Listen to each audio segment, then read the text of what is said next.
Hello, everybody. I'm here with Pablo Valdivia. He's a VP of Sale from Demand Construction. Now, Demand Construction started out, from what I understand, Pablo, as like solar, or it actually started as something before it became Demand Construction. Can you kind of tell our listeners, like, what's the story, how we got to where we are today? You're actually in 5 states now, right? That's correct. That's correct. We are in 5 states currently, and to kind of give you from backstory of how we started. So we used to be a solar installer, right? We were a subcontractor for some of your larger solar companies. Yeah. We were more behind the scenes, just coming in fulfilling for some of these companies. And pretty soon we learned the business ourselves and decided why not do it for ourselves this time. So we started in California, a small local installer, started doing just solar, and as we got bigger and bigger, realized there's a lot more opportunity in the space, right? And we started working with some installers that weren't doing things as it should be done, and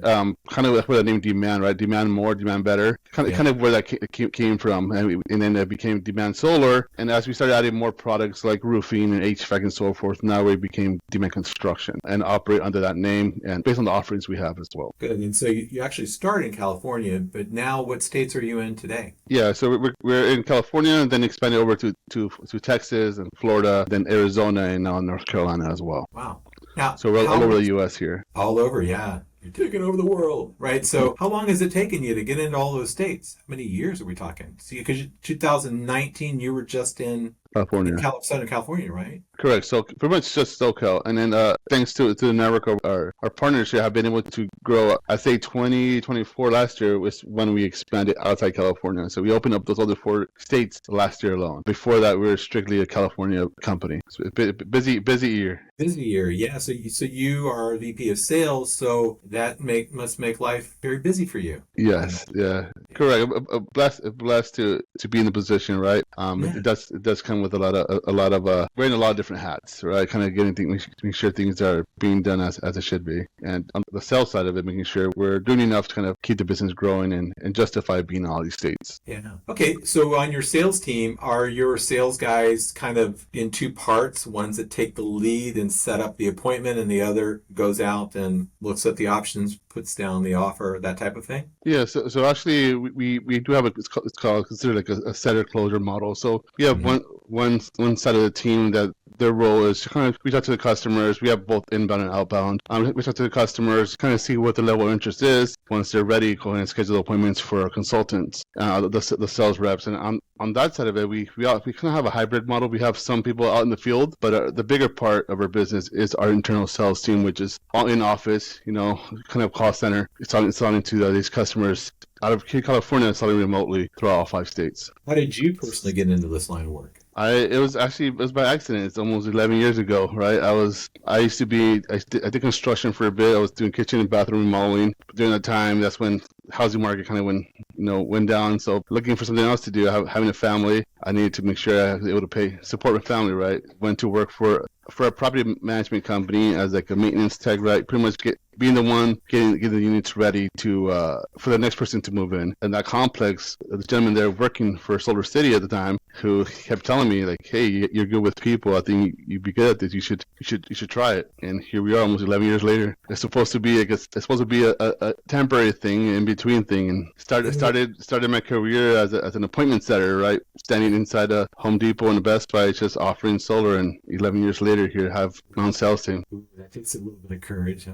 Yeah. Go out there and just talk to the strangers out there, right? Exactly. So Exactly. good. So good. Now, when it comes to your sales team, are you involved with like hiring them, training them, or do you have somebody else or some others that do that? Yeah, so I'm currently involved in a little bit of everything still, right? I do have a team that once I do the hiring, kind of walks me through the training part. Most of it is still done by me, but I have some like senior consultants and senior coordinators that kind of walk them through it. But it is a higher level, just overseen by me. Just in terms of what kind of questions do you get from customers that you have to address on a regular basis, or false information that generally people have when it comes to solar power or utilizing it? It's a great industry, that unfortunately there's a lot of people out there, like any industry, right? Where there's money to be made, people come on board just trying, people that have no clue what they're doing, just in it to make a quick buck, right?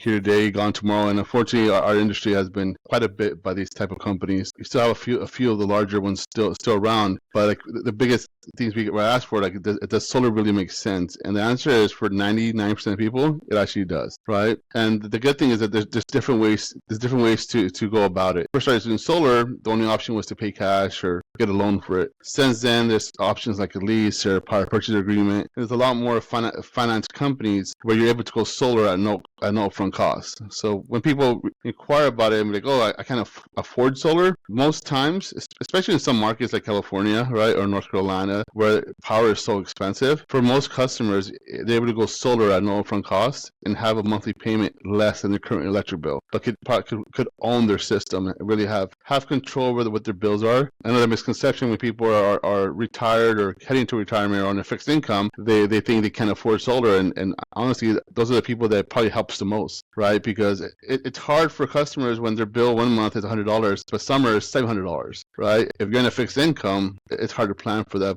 But going solar, you just hedge that and you have a flat rate the whole year round, so you can actually have a real budget with it.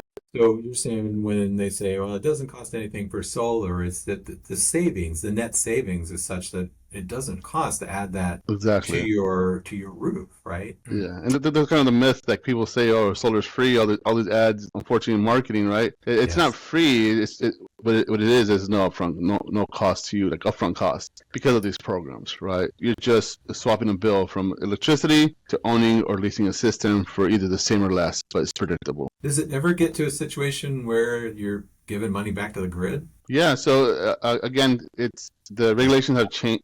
Yeah, regulation have changed quite a bit. There's certain areas, certain utility companies, because that's on a case by case depending on the utility company. A lot of the small municipalities, some other states where you still like have what's called a 1-for-1 credit. So anything you don't use, you send back, and at the end of the year, you get what's called a true up. You either see how much power you're either giving them extra or how much you're using, and that's kind of where you either owe them or they owe you. In California, the policies have changed quite a bit, where now it's not as cut and dry, right? It's changed pretty dramatically over the last year. Actually, 2023 is 2022 is when it changed from net metering 2 to 3.0, which has kind of caused a little disruption in the company, which kind of what made us kind of grow, kind of forced us to look outside of solar and add other things like roofing, like HVAC, to make sure we as a company are stable and constantly have business coming in. Yeah, well, it does sound like roofing and solar is a nice marriage. HVAC, Correct. hey, already there. Let's knock that out, right? Exactly. So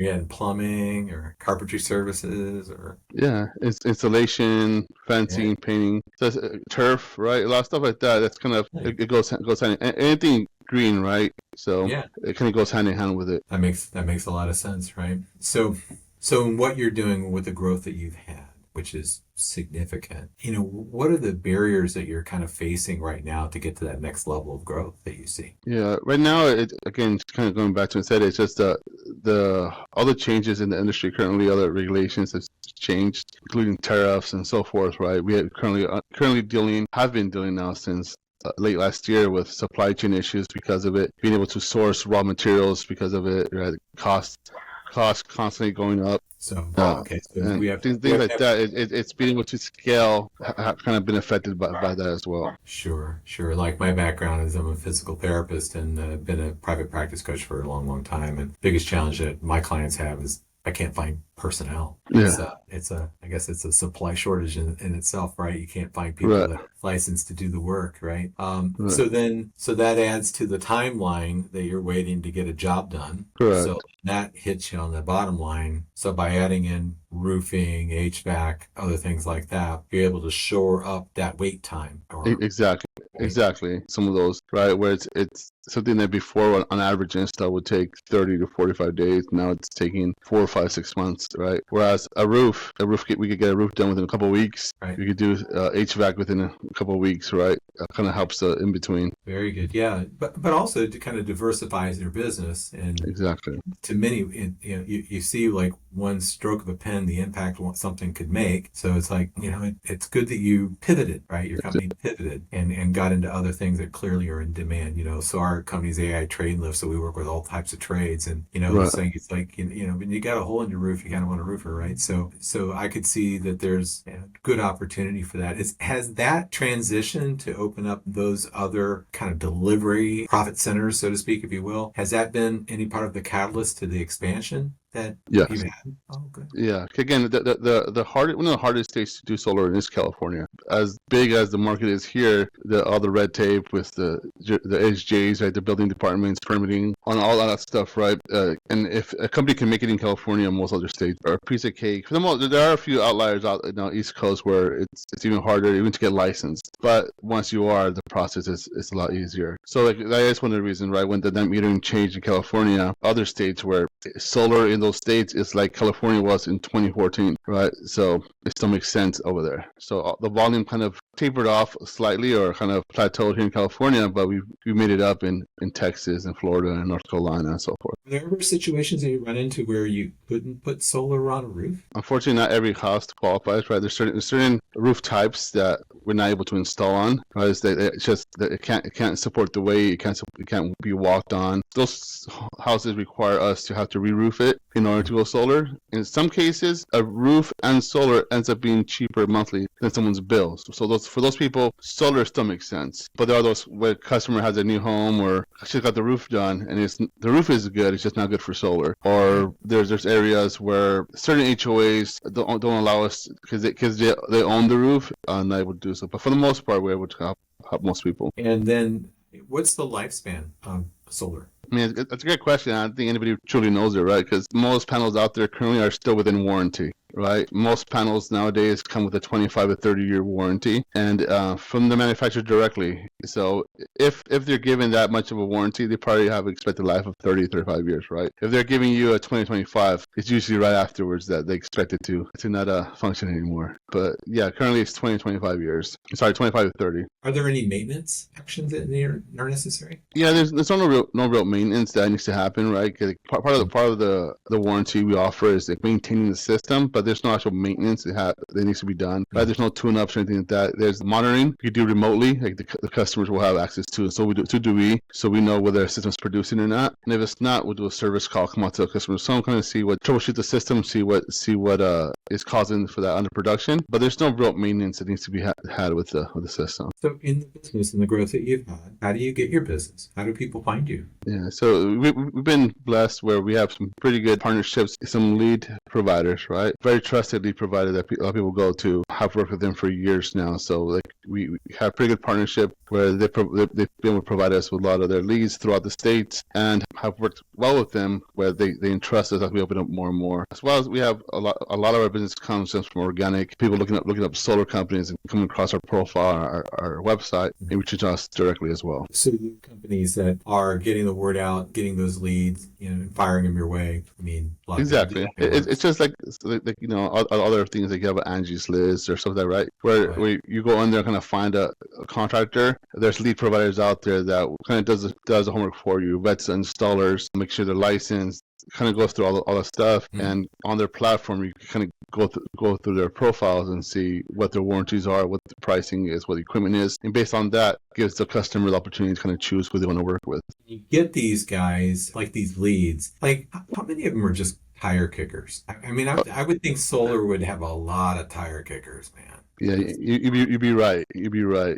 For example, one of our providers, right, on their platform, they generate thousands and thousands of leads a month, right? They mentioned that the average conversion rate from someone requesting a lead to booking an appointment, it's only about a 5%. And the good thing is the ones we book appointment, like at least with my team, we have a pretty good system in place where if they book an appointment, 95% of them will actually sit down and talk with us, right? And at that point, it doesn't matter to them, because again, being a tire kicker or like a shopper, right? It is a big decision, right? It's when you talk about the money part of it, right? Because people sometimes, again, like I mentioned earlier, people get caught up with what's going to cost this much. If you do the math, you're paying the utility company way more than that in less time. So it kind of just being able to explain to customers about, again, from how many people come in looking for solar, how many people actually go solar, percentage is very, very small, which means it's the market still very open. There's a huge opportunity still out there for companies like Demand, others to kind of still help people go solar. Now, when you get a lead, then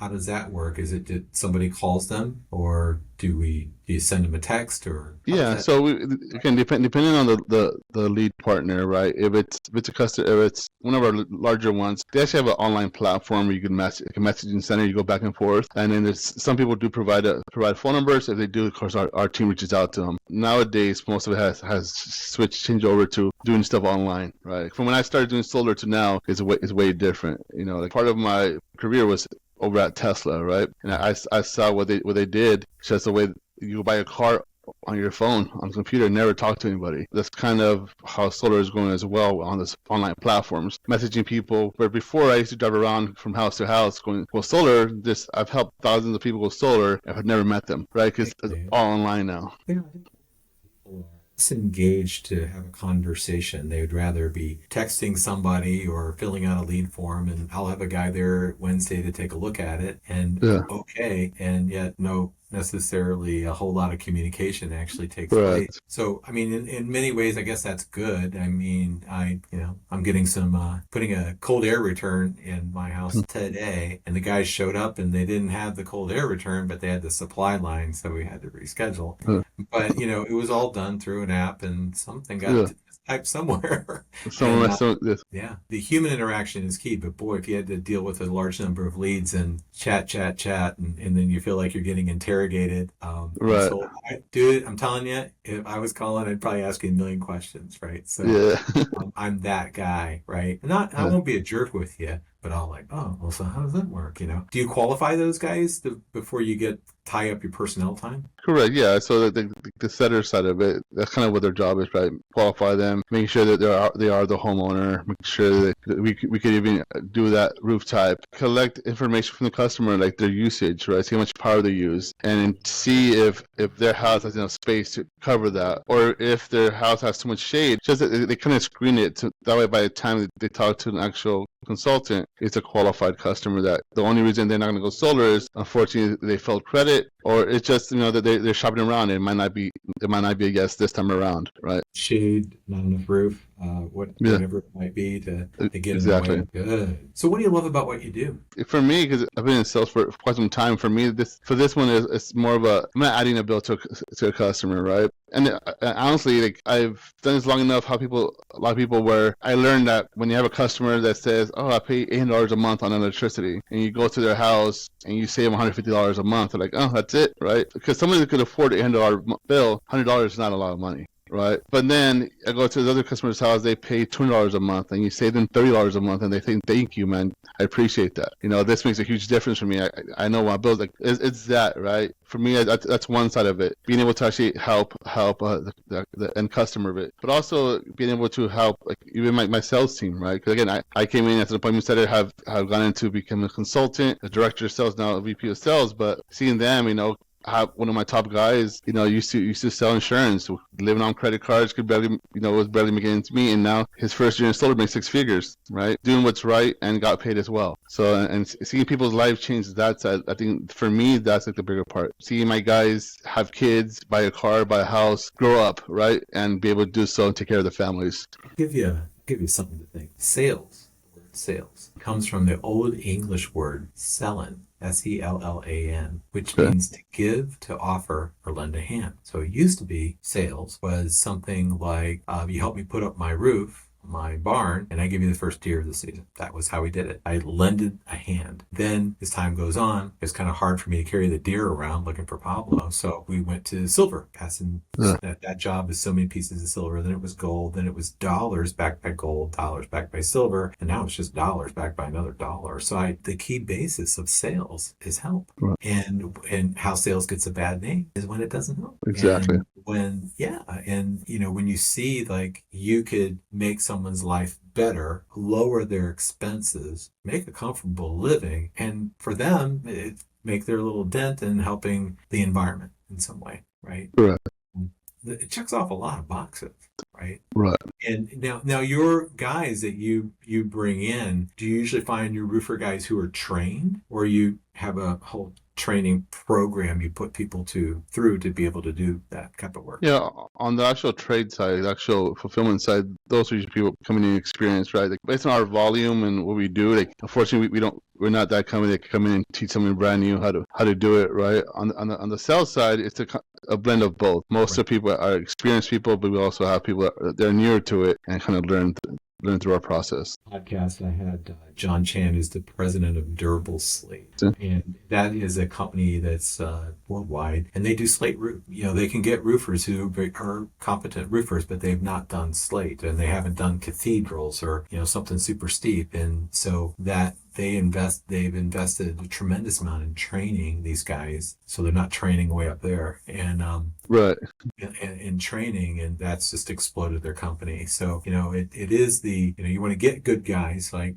most. I had one friend tell me a long time ago, most of us hope that we hire guys who somebody else invested in training them, right? And to have to deal with it ourselves. But if you do kind of make them better, they'll move faster, they'll have more pride in work, they'll do a better job, and they'll likely stay longer, right? So now your size in terms of like how many people are actively working in the company? Yeah, we're about between 200 and 250 people currently. We've been blessed enough the last year kind of grow and expand. So quite a big team here. Well, that's a blend. That's a blend of everything, right? Sure. The sales side, operation side, the installation side, all that as well. A lot of moving parts to the money in this company some way. Yeah.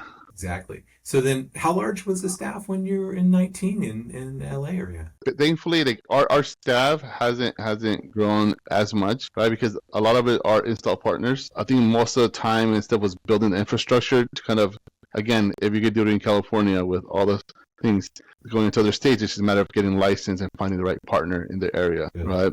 And now we have just people overseeing those states versus a whole team in that state. For the business and the activity that you're doing, right? You were to change or improve anything to make it better, make it run smoother, or allow greater expansion, what would you want to do? You're the VP sales. Yeah. I think a big part of it, kind of I was intrigued by when you reached out. A lot of it's just being able just to systemize everything where it's as efficient as possible, right? Where like one of the reasons my sales team does so well is because they compete and they beat out teams that are 2 or 3 times as big as them, right? Because we leverage things like AI, a lot of tech, a lot of automation. We leverage it, which I know that side of it, the sales side, on the operational side, on the growth side of it. Unfortunately, at least from what I know, a lot of it still has to be an actual human being behind it. Having a process in place, or even whatever kind of tech we could use to systemize and something to make it faster and take away as much human element to it on the things that can, I think would give us the biggest opportunity and ability to kind of to grow and scale even bigger. So they're kicking it now, but they're buying it later, right? So exactly. It's like keeping them connected, nurtured along. Exactly. Put together things and can make a difference. I've had clients that I've used like an AI texting model and reached out to past leads. And I've had, I remember I was out in California visiting a client and I said, well, you could use you could use like AI texting, kind of reach out to your leads that can actually have an intelligent conversation. Mm-hmm. And this lady goes, oh, I would see through that whole thing. I'd be able to tell the difference. I go, do you know Olivia in my office? She goes, oh yeah, she's so nice. I go, she doesn't exist. Yeah. She was like in love with this lady, right? So, so there is some technology that kind of move the needle, but it sounds like you've got kind of like your setters, closers, and do you outsource that activity, so to speak, or is that? No, all that's in home. Yeah, all in home, in office. Actually, have an office that we all come into, both sides of it. Yeah. Where are you located? In Glendora, SoCal. So then, is all the sales, kind of the key sales guys, all in your area? Or do you have to hop around to these different states a lot? No, we have a handful of people who sell remotely. Like some people actually live in Texas, North Carolina. For the most part, they're all here in SoCal. They drive in from different areas. It's kind of smaller. There's a lot you can do on a computer screen as we are right now, and exactly much smaller. Well, Pablo, it was absolutely a pleasure to have you on this particular podcast. It's interesting and amazing how quickly you guys have grown. But if you wanted to give me one last nugget that you want to say to somebody who's thinking about putting solar in their home or their business, what would that be? What would be the myth buster or the message that you'd want to be able to deliver that could take people maybe from tire kickers to picking up the phone? What would that be? I would tell them just not to be scared away by all the myths that have been told out there. And I tell people all the time, if you knew what I knew, you'd be calling me, asking me to help you as soon as possible, right? Not take someone else's experience as your own, right? Because there are a lot of companies out there, and not all of us are the same, right? So really do your research, and as much as customers say, reach out to a few different companies to get your quotes, kind of see where they're at. So the biggest thing is just be informed, do your research. People aren't telling you what you need. You would know what you need already. It'll work. It'll make a difference. Got to find the right company to work with. Exactly. Demand Construction would be that company, right? Yes, sir. Yes, sir. All right, Pablo. Thank you very, very much. All right. Thank you for your time. I appreciate it.